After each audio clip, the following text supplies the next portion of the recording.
ఏ బాటైనా పర్వాలేదంట, సమయంతో సాగటమే మన సింపుల్ సిద్ధాంతం.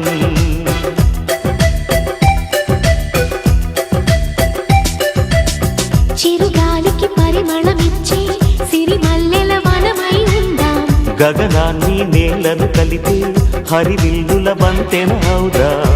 ఆనందం అంటే అర్థం మనమందా, ప్రతి పూట పాటై సాగే హుషారు సరిగమలో.